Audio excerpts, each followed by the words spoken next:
ঘুমানোর আগে সুন্নাত আমল। অজু করে ঘুমানো, সম্ভব হলে অজু করে পবিত্র অবস্থায় ঘুমানো সুন্নাত। বিছানা ঝেড়ে নেওয়া, ঘুমানোর আগে বিছানা 3 বার ঝেড়ে নেওয়া। ডান কাতে শোয়া, ডান কাতে শুয়ে ডান হাত গালের নিচে রাখা।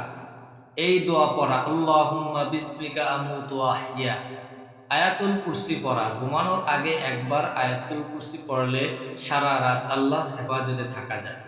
সূরা ইখলাস, ফালাক, নাস পড়া।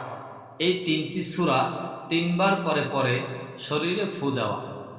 সুবহানাল্লাহ, আলহামদুলিল্লাহ, আল্লাহু আকবার। 33 বার সুবহানাল্লাহ, 33 বার আলহামদুলিল্লাহ, 34 বার আল্লাহু আকবার। আল্লাহর কাছে ক্ষমা চাওয়া, দিনের ভুল ত্রুটি মাপ চেয়ে নেওয়া।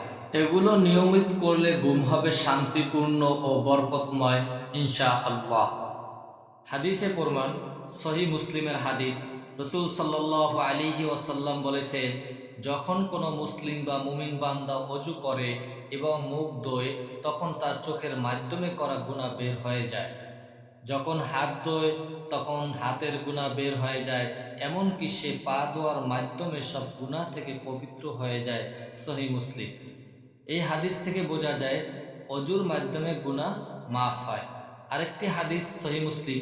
রাসূল সাল্লাল্লাহু আলাইহি ওয়াসাল্লাম বলেছেন, যে ব্যক্তি সুন্দরভাবে অজু করে তার শরীর থেকে গুনাহ বের হয়ে যায়, এমনকি তার নখের নিচ থেকেও। গুরুত্বপূর্ণ ব্যাখ্যা, আলেমদের মতে এই হাদিসগুলোতে সগীরা গুনাহ, ছোট গুনাহ বোঝানো হয়েছে। কবিরা গুনাহ, বড় গুনাহ যেমন মিথ্যা, জিনা, সুদ ইত্যাদি, এসব মাপ পেতে হলে অবশ্যই আন্তরিক তওবা করতে হবে আল্লাহ তাআলার কাছে।